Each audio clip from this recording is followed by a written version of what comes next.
हमारे साथ हैं अजय चौहान डिब्रूगढ़ असम से। अजय, गुड इवनिंग, बताइए अपना सवाल। मैम अजय चौहान बात कर रहा हूँ डिब्रूगढ़ असम से। बताइए। मैम एक्चुअली मेरे पोर्टफोलियो रिव्यू के लिए मैंने भेजा हुआ है मैसेज।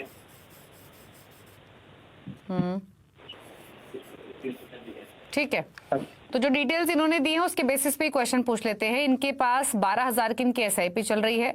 12 से 15 साल में 1 करोड़ का टारगेट है। फिलहाल इनकी पोर्टफोलियो की वैल्यू है 2,12,000 रुपए। फंड्स कौन से हैं? Parag Parikh flexi cap, Kotak emerging equity 2,000 रुपए डाल रहे हैं।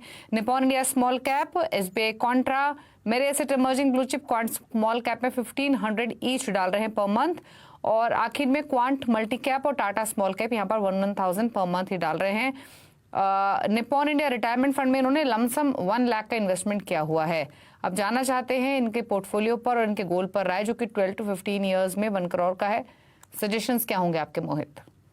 जी, सबसे पहली बात तो अजय जी, जहाँ तक आपने अपनी इंफॉर्मेशन भेजी है, आपने लिखा है कि आप इंडियन आर्मी में काम करते हैं, तो मेरा सैल्यूट आपको। और आपने जो पोर्टफोलियो बनाया है अजय जी, वो काफ़ी अच्छा बनाया है। जहाँ तक आपके लक्ष्य का सवाल है, 71 लाख रुपए आप इकट्ठा कर पाएंगे 15 साल में, अगर मैं 12% की दर अज्यूम कर लूं आपके अभी के मंथली निवेश पर और अभी की जो आपने इकट्ठी कर रखी है रकम उस पर।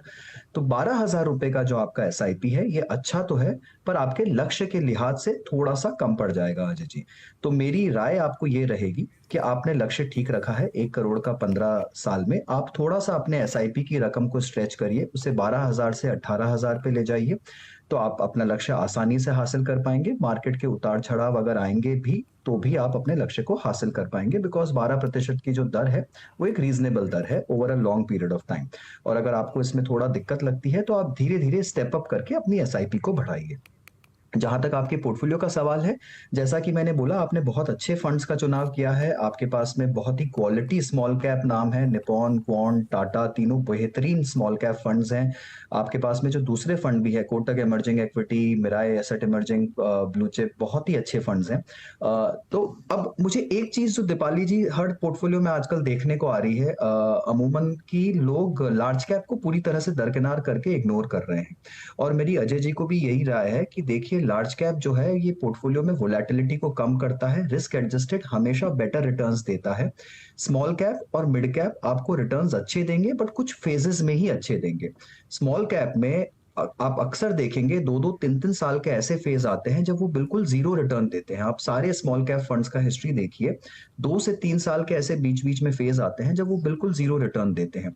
तो आप उस समय के लिए थोड़ा सा लार्ज कैप अपने पोर्टफोलियो में शामिल करिए। इनफैक्ट जितने भी निवेशक देख रहे हैं, मैं सबसे अपील करना चाहूंगा कि प्लीज लार्ज कैप को इग्नोर ना करें और एक अच्छा इंडेक्स फंड या अच्छा एक्टिव लार्ज कैप फंड अपने पोर्टफोलियो में शामिल करिए। तो अजय जी, आप भी Pru ICICI Nifty 50 index fund को अपने पोर्टफोलियो में जोड़ लीजिए और बाकी सब ठीक है। आप थोड़ा सा एसआईपी की रकम को बढ़ाइए, आप अपने लक्ष्य को जरूर हासिल कर लेंगे।